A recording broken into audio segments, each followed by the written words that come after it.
Friends, thank you for being here today. We stand at a precipice in our nation's financial history, a moment that historians will look back upon as the turning point where the old rules ceased to apply and a new, harsher, yet more honest reality began to take hold. We are not here to discuss mere market fluctuations or the daily noise of the stock ticker. We are here to discuss the fundamental solvency of the institutions that hold the deed to the global economy.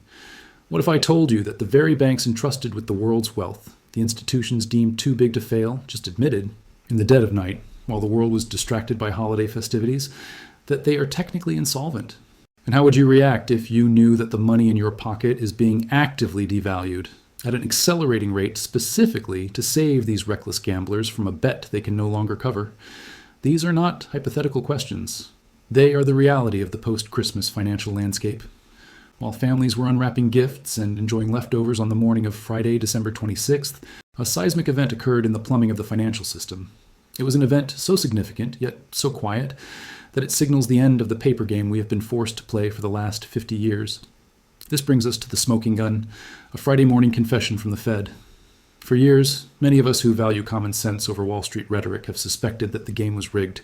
We looked at the charts, we looked at the mounting debt, and we hypothesized that the bullion banks, the massive financial houses that trade gold and silver, were playing a dangerous game. We believed they were leveraging themselves to the hilt, selling paper contracts for metal they did not own, effectively practicing fractional reserve banking with commodities that are running out. But for a long time, that was just a theory. It was a mathematical probability, sure, but we lacked the smoking gun. We didn't have the body. Well, stop guessing, stop speculating, because that day is today. The body has been found. While the mainstream media was likely distracting you with celebrity gossip or political theater, and while investors were marveling at the spot price of silver hitting $77.16, something much darker and more terrifying was happening in the deepest recesses of the banking world. We received official data from the Federal Reserve Bank of New York regarding their overnight reverse repurchase agreements, commonly known as the repo market. The number that flashed across the terminal was not a typo. It was a confession. $17 billion, $251 million. In a single morning, in the quiet hours just after Christmas, the giants of the banking world tapped the Federal Reserve's emergency liquidity window for over $17 billion in cash. To understand the gravity of this, you must understand what the repo market actually is. It is often wrapped in complex terminology to keep the average person from looking too closely, but the concept is simple. The repo facility is the pawn shop of last resort. It is the emergency room for a financial heart attack. If you are a healthy bank with a balanced book, running a sound business, you do not touch the Fed's repo window. You trade in the interbank market. You borrow from your peers because they trust you. Avoiding the Fed's window is a badge of honor. Going there is the walk of shame. It signals weakness. It signals that no other bank is willing to lend to you.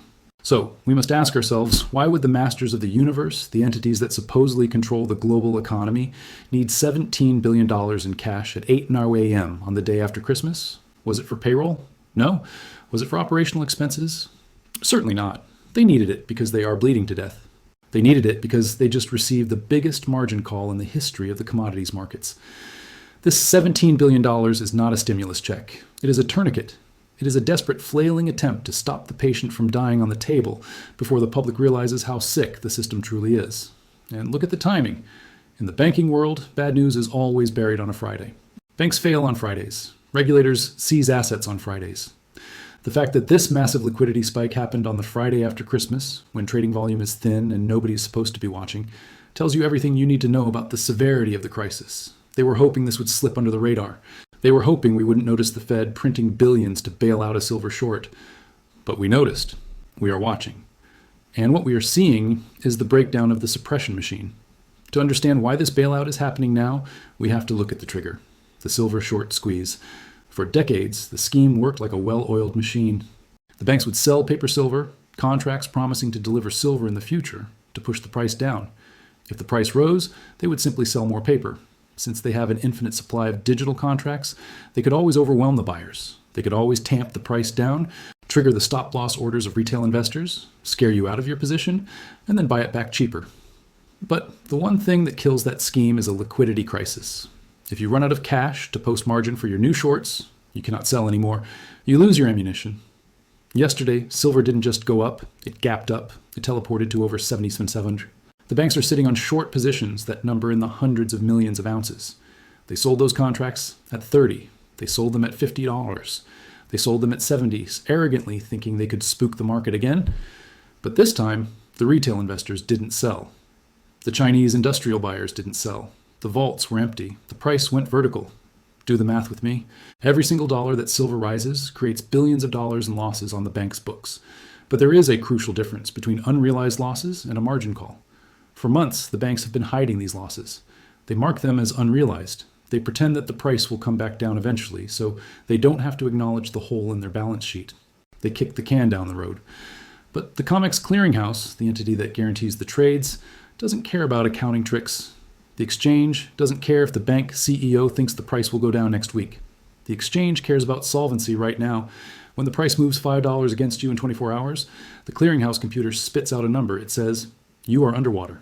Post the cash to cover the risk immediately, or we liquidate your position." This morning, the computer spat out a number, and that number was evidently $17 billion. The clearinghouse called the banks and said, "Pay up." And the banks looked at their ledgers, looked at their liquid cash reserves, and realized the terrifying truth. They didn't have it. They are illiquid. On a mark-to-market basis, they are insolvent. So they had no choice. They gathered up their U.S. Treasury bonds, the only pristine collateral they have left, and they ran to the Federal Reserve. They pawned their treasuries for overnight cash just to keep the lights on. They did this to prevent the clearinghouse from forcibly closing their short positions. Because if the clearinghouse were forced to close those positions, they would have to buy back the silver at any price, sending the metal to $200 instantly. This represents the bottom of the barrel. It represents the moment where the banks ran out of their own money and had to start using the taxpayers' money, via the Fed, to fight the market. We have moved past the point of a mere financial crisis. We are now facing a physical crisis of paper promises versus real metal. The $17 billion buys the bank's time. It buys them another day, but it doesn't solve the problem because the problem isn't just a lack of cash. The Fed can print cash. They can print $17 trillion if they want to. The problem is the metal. The clearinghouse demands cash for margin, but the contract holder, the person on the other side of the trade who bought that silver contract, they don't want cash anymore. They have seen the inflation at the grocery store. They have seen the news from global markets. They don't want a settlement check that is losing value by the second. They want the metal. And this is where the math of insolvency turns into the physics of impossibility. Because while the Fed can wire $17 billion in a nanosecond, they cannot print a silver bar. They cannot digitally create an industrial commodity. The numbers coming out of the Comex delivery report are staggering. Usually, December is a quiet month for deliveries. Traders usually roll their contracts to March or settle for cash. But this December is different. This December is a run on the bank. We are seeing a total of 12,007 delivery notices issued for the month. To a layman, that might sound like just a random number, but let me translate that for you. One contract represents 5,000 ounces of silver. That means over 63 million ounces of physical metal are currently standing for delivery in New York. Let that sink in. That is roughly 8% of the entire annual global mining supply demanded in a single month from a single exchange during a holiday week. In a normal market, this number is a fraction of that size. Usually, hedge funds trade paper for profit, not for metal. But the behavior has shifted. The longs, the buyers, are not rolling over. They are holding the contract to expiration and demanding the warrant. This is the industrial panic we have warned about for years. The entities behind these contracts are supply chain managers, battery manufacturers, and sovereign wealth funds. They look at the mining deficits. They look at the geopolitical instability, and they say, "I don't want your cash. Your cash is melting. I want the metal." And here's where the panic sets in for the banks. They don't have it. If you look at the registered category in the Comex, vaults, the metal that is actually available to be delivered against these contracts, it has been bleeding dry. We have tracked the drain for months. The registered inventory is hovering near historic lows. So you have a demand for 63.5 million ounces, but the vaults are effectively empty of unencumbered metal. How do the banks fulfill these delivery notices? They have to go into the open market and buy it. They have to become emergency buyers in a market that is already hitting all-time highs. Imagine being a bank that is betting against silver, losing money every second, and now, to settle your trade, you have to go out and buy physical silver at $77, $78, or $80 to hand it over to the person who beat you. This buying pressure acts as rocket fuel for the price. It is forced buying. It is price inelastic buying, meaning they have to buy it regardless of the cost. It gets darker. We are hearing rumors, supported by data anomalies, that the banks are beginning to cannibalize the ETFs, like SLV, to find the metal. They are looking at the massive stockpiles held by these funds and trying to use loopholes to drain that metal and move it to the Comex to satisfy delivery. They are robbing Peter to pay Paul, but Peter is watching. The ETF shareholders will eventually realize their metal is gone, leading to a legal minefield. The $17 billion from the Fed solves the cash problem for today, but it does not solve the 63 million ounce problem. You cannot print a silver coin. The only way to solve this imbalance is for the price to rise high enough that people stop asking for delivery. But at $77, the demand is actually increasing. This is a Gefan good scenario where higher prices actually drive higher demand because people realize the asset is running out. We must also look at the market signals indicating the capitulation of the smart money. There was another signal today, one that the mainstream media completely misinterpreted, either through incompetence or malice. We saw a headline cross the Bloomberg terminal. The borrow fee for SLV, the cost that hedge funds pay to borrow shares so they can short the price, dropped significantly. At the same time, millions of new shares of SLV suddenly became available for borrowing. The pundits on CNBC, the same people who have been telling you to sell silver for the last 3 years, immediately jumped on this. They said, look, the borrow fee is dropping. That means the squeeze is over. That means there's plenty of liquidity. They want you to believe that a lower cost to borrow means the market is returning to normal. They are lying to you. Let me explain what a drop in borrow fees actually means in this specific context. The borrow fee is a function of supply and demand. If everyone wants to short silver, the fee spikes. A high fee means the battle is raging. But what does it mean when the fee collapses to near zero in the middle of a historic rally? It means the shorts have left the building. It means that the demand for borrowing shares to bet against silver has evaporated. Why? Because nobody is stupid enough to short silver right now. The hedge funds have done the math. They see the $17 billion repo spike. They see the 63 million ounce delivery demand. They see the U.S. Navy protecting shipping lanes. And they have decided that shorting silver at $77 is a suicide mission. So they are returning the borrowed shares. They are closing their positions. They are covering. This isn't a sign of bearish strength. It is a sign of bullish victory. It is the white flag of surrender. The short army has disbanded. They have looked at the battlefield, seen the physical carnage, and they have retreated. Think about the psychological shift this represents. For 40 years, whenever silver spiked, the smart money would short it. It was a reflexive response. But today, with silver up $5, the borrow fee dropped. That tells you the reflex is broken. The smart money is terrified to step in front of this freight train. They know that the Fed is now involved, and fighting the market now means fighting the printing press of the United States and the strategic reserves of China. There is no profit in that trade, only bankruptcy. This effectively removes the ceiling of the market. As long as there were aggressive shorts, there was friction slowing the price down. Now that friction is gone. We are entering a vacuum squeeze, a market where the sellers simply disappear. This brings us to the most critical realization regarding the Fed S-trap and the return of inflationary bailouts. This brings us to the most critical realization, the one that affects the dollars in your wallet and your retirement savings. The Federal Reserve has stepped in to become the counterparty. They are effectively subsidizing the short position. The Fed had a binary choice this morning. Choice A, let the free market work. Let the banks who made bad bets fail. Let the price of silver find its true equilibrium, even if it sends the too big to fail institutions into bankruptcy. This would be painful, but it would be honest. It would restore true price discovery. Choice B, print the money, bail them out, destroy the credibility of the currency to save the structure of the banking system. They chose choice B. They always choose choice B. I want to pause here for a moment because this affects every single one of us. Do you think it is fair that your savings are being diluted to save these banks from their own gambling? Do you believe the Fed should have let the free market work, even if it meant a crash? I really want to know what you think. Please leave a comment below with your thoughts on this bailout. But there is a consequence to this choice. By printing $17 billion to suppress a crisis caused by inflation and currency debasement, they have guaranteed more inflation and more currency debasement. They are trying to put out a fire with gasoline. Think about it. The banks needed cash because the dollar is losing value against silver. The Fed's solution, printing more dollars, injects $17 billion new dollars into the system. What does that do? It devalues the dollar even further. It adds more fuel to the inflation fire. It validates the exact thesis that is driving silver higher. It is a self-defeating feedback loop. The more they bail out the shorts, the higher the price goes. The higher the price goes, the bigger the bailout needs to be. We are watching the beginning of a hyperinflationary melt-up, localized specifically in the commodities market. The banking system has inadvertently trapped itself. They cannot let the price rise or they go bankrupt. But they cannot stop the price from rising without printing money, which makes the price rise faster. This $17 billion is just the first tranche. It is the tip of the iceberg. If silver goes to $80, which could happen before the market closes, that $17 billion won't be enough. They will need $20 billion, then $30 billion. We are going to see the repo market explode just like it did in September 2019, right before the global financial system seized up. This validates the concept of the Fed put. For 20 years, investors believed the Fed would print money to save the stock market.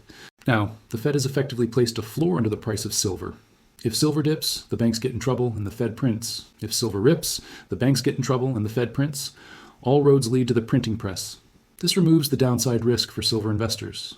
The worst case scenario isn't a crash, it's a bailout. And a bailout is bullish for hard assets. However, we must not look at this in isolation as we face severe geopolitical and systemic fallout. We must not look at this in isolation. The United States does not exist in a vacuum. Do you think Beijing didn't see that repo print? Do you think Moscow missed it? Our geopolitical rivals are watching the US banking system bleed. This validates their strategy. It encourages them to press their advantage. If you know your opponent is illiquid, if you know they are desperate for cash, do you ease up? No, you double down. You buy more physical metal. You squeeze them until they break. The $17 billion today didn't just save a few banks, it signaled weakness to the world. It told them that the US financial shield is cracked. China knows that if they can keep the price of silver above $80 for another week, they can force the Fed to print another $50 billion. They can force the US to hyperinflate its own currency just to keep the banks alive. It is financial warfare 101, and the Fed just walked right into the trap. Furthermore, the risk of contagion is immediate. The financial system is a daisy chain of leverage. JP Morgan is a counterparty to Citi. Citi is a counterparty to HSBC. If one domino falls, they all fall. The Fed knows that if a major bullion bank defaults on silver, they default to the clearinghouse. If they default to the clearinghouse seizes their collateral, their bonds, their stocks. This forces a fire sale in other markets. Suddenly, a silver crisis becomes a bond market crisis, which becomes a pension fund crisis. Silver is the small cog that turns the big wheel. If the small cog shatters, the machine stops. That is why they panicked. That is why they wired the money. They are terrified of a systemic failure event that starts not with bad mortgages, as in 2008, but with a short squeeze in the monetary metals. So, what does the road ahead look like, and why do we now have policy certainty for 100 plus of silver? First, we must accept that the $100 price target for silver is no longer a speculation based on industrial usage or mining deficits. It is a policy certainty. It is the mathematical output of the equation the Fed just wrote.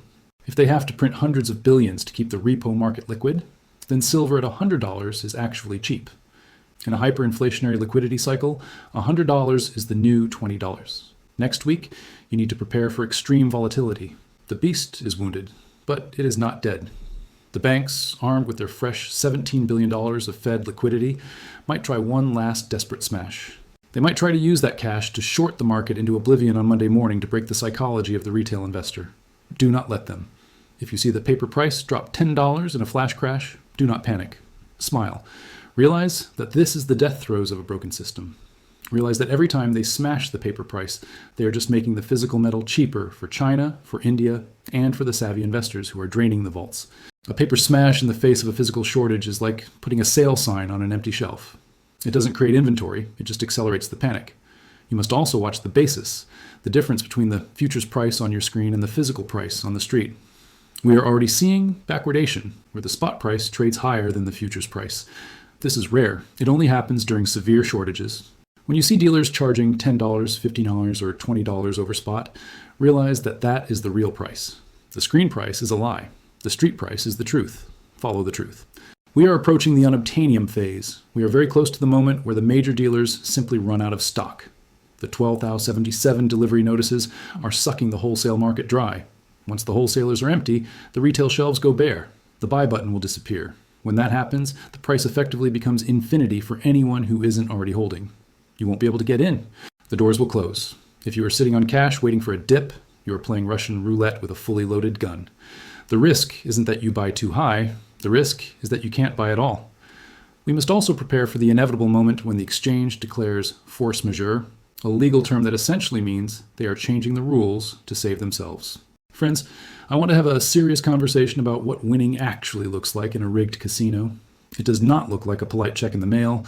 It looks like a breakdown of the rules, and you need to be psychologically prepared for it.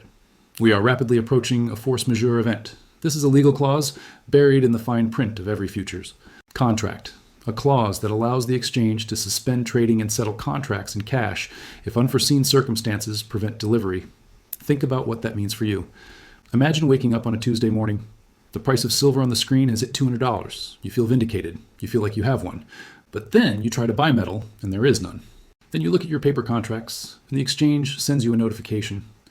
Due to market irregularities, we are settling your contract at yesterday's closing price of $80. They will force a cash settlement. They will shove paper dollars back into your account and keep the metal. This is the force majeure trap. It is the ultimate rug pull. It creates a bifurcated market, a two-tier system where the official price is a managed illusion, and the street price is the harsh reality. We saw this with the London Metal Exchange nickel crisis, where trades were simply canceled to save a Chinese tycoon. We saw it in 1980 when the Hunt brothers were broken by rule changes overnight. History screams that when the banks are cornered, they flip the board. For those of you who have spent a lifetime building a nest egg, this is your wake-up call.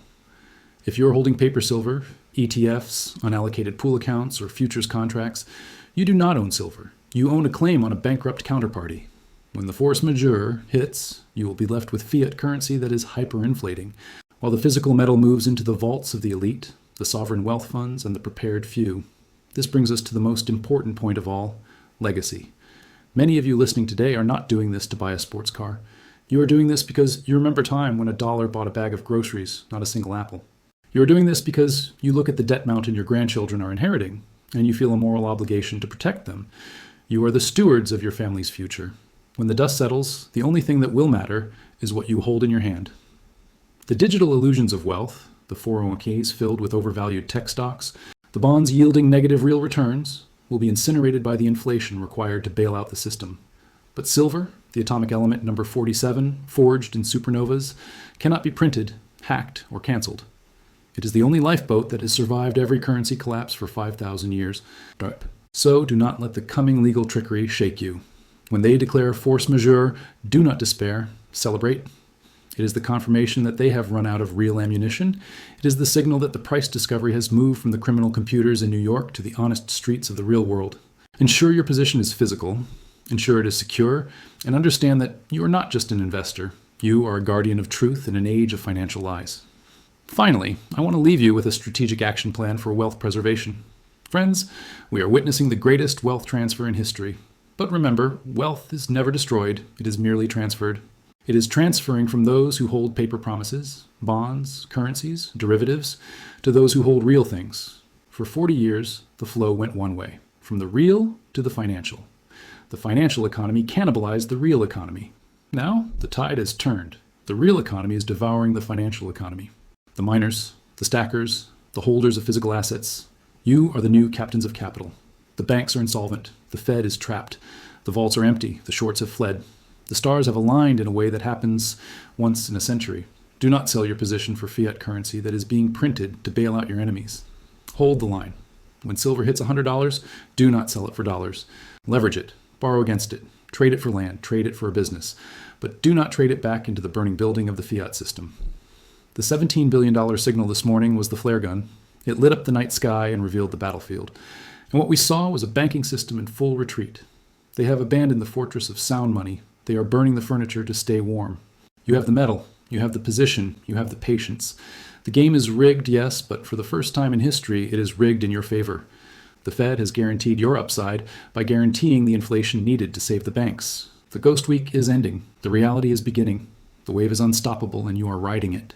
Before we conclude, if you are finding value in this unfiltered analysis and want to stay ahead of the coming financial shift, please take a moment to like this video and subscribe to the channel. Your support helps us break through the algorithm and get this truth out to more people who need to hear it. Stand firm, protect your legacy, and do not blink. The era of paper is over. The era of silver has begun.